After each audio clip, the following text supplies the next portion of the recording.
then we'd have some real problem with conversation. So anyway, Dave kept the conversation going. Did you ever go to the drive-in? Yeah, we would, but usually we went to these dances and then we went out and got something to eat afterwards. And then maybe in between that, if I was going with a girl more than one time, we would go to a movie. And how about, was there a lover's lane? Did you ever go take the girl to, for instance, most every town has one place Yeah, that everybody always winds up taking their, there was a place up in the Berkeley Hills, but I don't know where it is now. I think I've been there. Been there with me, maybe, Well, yeah. I was there before you. But you could look at the lights, you could see the lights of the That's city. right. I can't remember Yeah. exactly how you got there. Yeah. It's been so And it's long. probably built up now, it's probably all Yeah. homes anyway Yeah. now. That was a nice spot because you could look out, see Oh, all the yeah. lights of the place. Oh, yes. Yeah. In fact, I have a photograph of that Yes, you because, do. I picture it. in, So you went with me. yeah, up I did there, go with yeah. you up there. But every town has one of those. And Oh, yeah. there's always, your friends are always there. And I went with one girl that just that said, well, let's go down. She lived downtown, and we parked down by Lake Merritt. That was okay too, you know. Well, you'd be afraid to do that today, I think. Yeah, well, a lot of this stuff you wouldn't. Now, do what today. high school were you going to at that time? Tech. Okay, Oakland Technical that's where High you School. went the whole time. Yeah, Both of you, I guess. I never had to change schools. I went to the same grammar school, same, junior high, same high Yeah. school.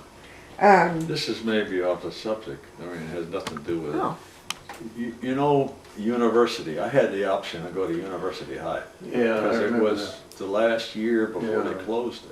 And I just saw in the paper, I showed it to Yeah, I Nancy. saw- I know what you're They made a talking about. mistake on that. that. Yeah, they did. Well, they said that. You saw it too?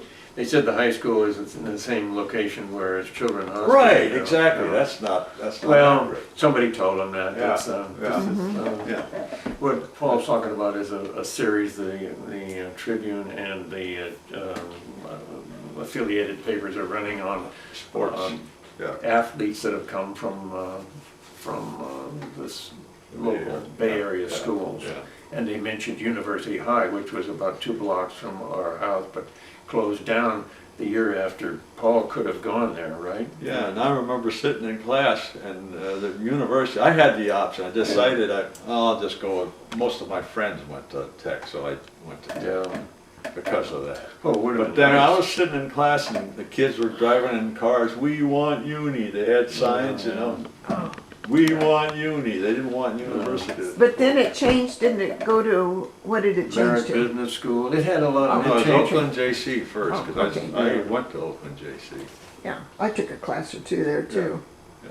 But the property's probably still there and probably being used for something, some kind of school now. But it would have been nice, because it's only 2 blocks away from Oh. us, and whereas the high school was at least 14 or 15 blocks. We had to walk in the rain, and it rained Pouring every rain. day. And the snow. Uphill both ways. Did you or another family member play a musical instrument? Well, Paul, you played a violin, didn't When I you? was a little guy. I mean, not really Yeah, we- little guy. I played. Yeah, we had a little violin I somewhere. hated every minute of Did it. you? Yeah, we took piano lessons. My mother thought, because my father was a really gifted piano player, and she thought that we probably had talent. Well, I know, I kept it up a little longer than you did, because he talked her into quitting earlier on, and I guess I didn't have the ability to talk her out of it. But it was the better part of 2 years that I took the lessons, and I just didn't progress.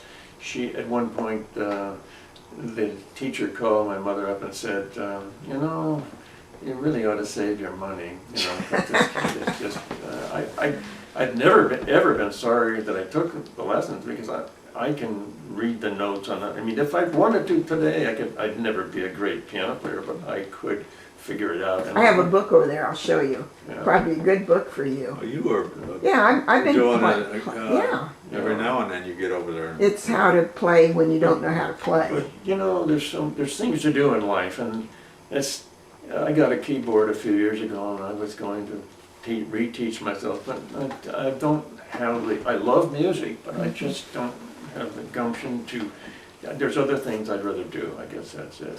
Now, I know there was musical ability in your family because Jessie, your grandmother, sang, Yes. and she played the piano, didn't she? And my mother said she had perfect pitch. If somebody say, give me a C sharp, I mean, she was gifted in a lot of ways. Yeah. And mother too. Mother could Yeah. sing. Oh, She was yeah. a very good So- singer, and she played the So piano. could Marion. Yeah. All of them did sing. Yeah, so there's a lot of music. And isn't that the way your mother met your father? I'm sure that was the attraction, is the music. Yeah. I feel positive that that's. We have newspaper clippings saying that Frank, your father, played or sang or was involved with Jessie around Oakland Oh, I see. for certain Yeah. musical events. Right. She was in a quartet, and our dad played, I guess, with that. And I'll show them to you, the clippings, and it features Jessie earns such and such and such, and Frank Svensson such and such. Yeah. So, and I think that's what how your mother said she. So then that was pretty much your. Well, did you ever sing in the choir in high school?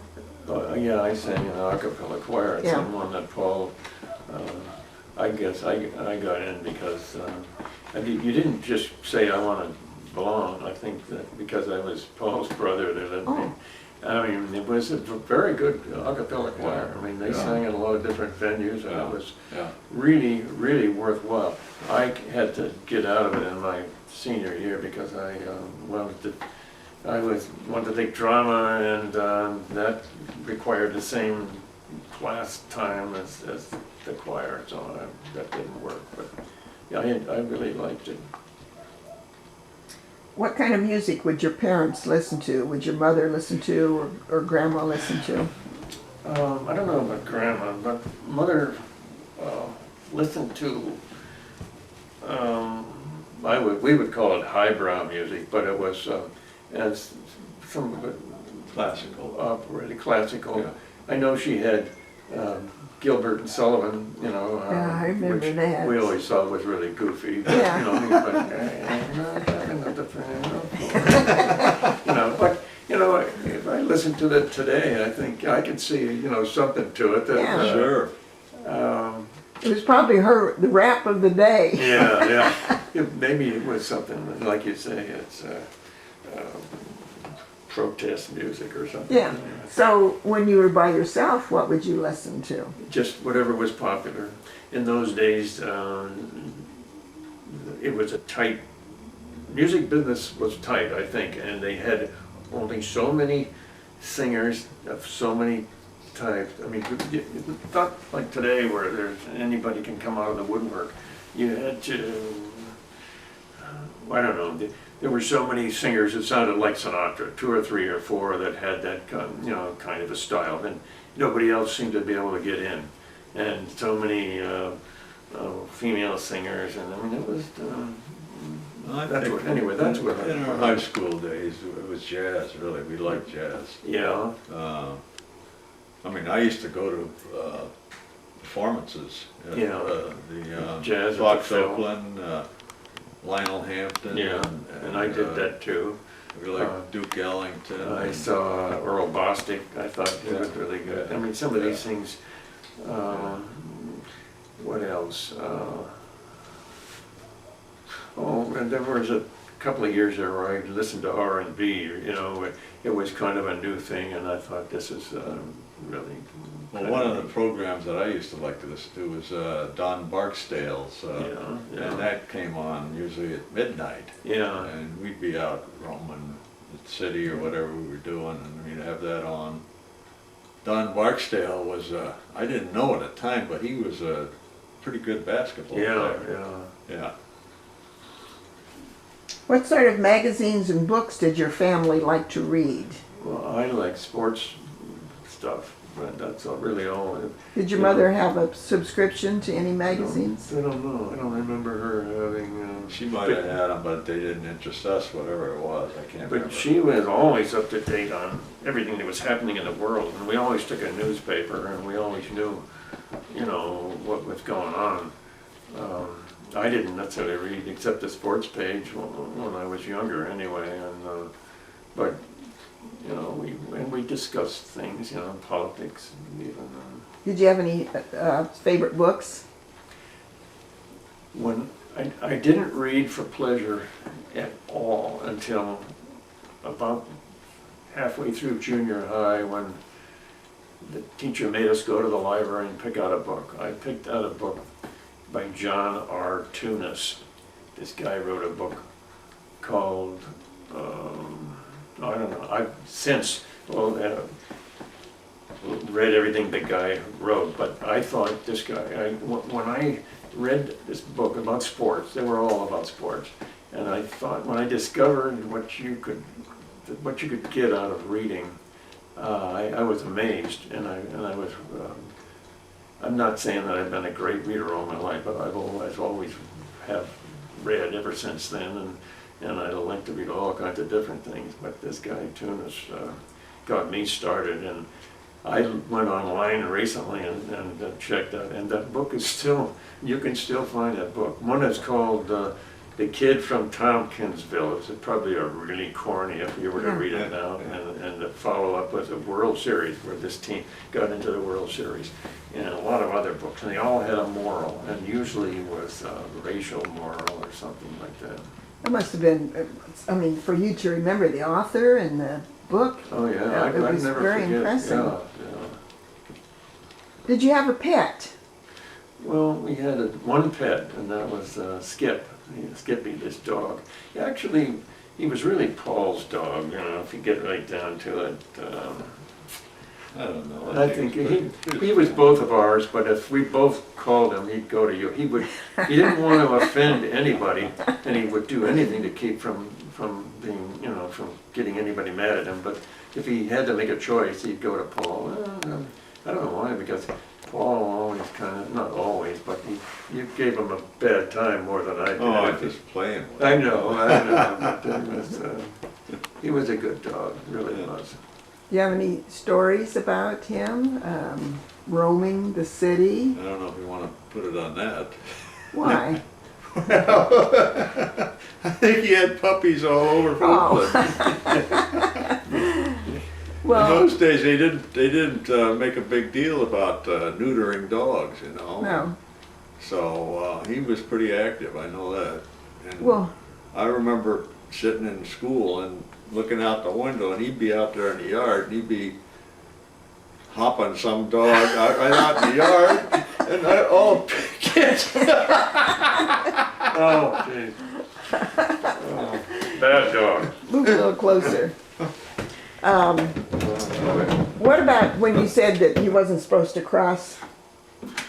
Oh, Yeah, you know, when we got this dog, Mother didn't want to have a dog, and she kind of, you know, very reluctantly took the dog in the house, and the dog was not going to have the run of the whole house. He would have an imaginary line drawn, and there were two rooms he could be in, the kitchen and this big back room. There's plenty of room. He wasn't, but we weren't necessarily always living in those two rooms. And we told him only once or twice that you can't come past this, the kitchen line. And we used to get him by the paw and pull him across this line. He would do everything he possibly could, not because he knew he wasn't supposed to. But that's just the way he was. He didn't want to offend. You know. Yeah, he was a good dog. And how old was he? Where did you get him? we don't know how old. I would guess that he was probably a year or two old when we got him, because he's full grown. And the woman that gave the dog to us found him in the story is that she found him in a garbage can. Somebody just, that seems ridiculous, but that's what she said. Mm-hmm. and I guess he had distemper or something like that Yeah. as a puppy, and she was able to nurse him back to health. And well, the dog just liked kids, I guess, because we were out playing in the neighborhood, and he just started following us, and then we wanted the dog. You know, we got attached to the dog and asked the woman if And she. you went over and asked if you could have the dog. Did I? I don't Yeah, remember that. Cause I didn't know you. Did he come? She did. She really liked that dog, and she was reluctant to give the dog to us. But she could see that the dog was really attracted to us and just loved us as kids. And finally, she just decided that for the benefit of the dog, maybe it's. Did he come with the name Skippy? Yeah. You Right. must have. Yeah, because I don't know. And then what happened to the dog? Well, the dog lived to be 20 years old, I heard. Yeah, but we lost him the same way this other girl lost him, in that we were older and stopped paying attention to him, and some little girl in the neighborhood was paying attention, and Well, I went in the Air Force, well, and is that, we still had him until you went in the Air Force? yeah, Okay, well then, and that's when it became. And gee, that dog had to be up there. you yeah, know? and I was in high school, I wasn't playing around with the dog all the time, but he just liked to be with kids. Anyway, we found, or at least my mother said that That was she found out Sullivan's. later that he lived to be real old, died of Was old it age. Sullivan's? Ron Sullivan's niece? Yeah, yeah. Yeah. But you never described the dog. What did he look like? I think it was like it was a mixture. It wasn't the one purebred dog. I think it probably had. Sort of a shepherd or something. Yeah. No. I've seen dogs that look like that dog that are used to herd sheep and or other animals, Yeah. you know.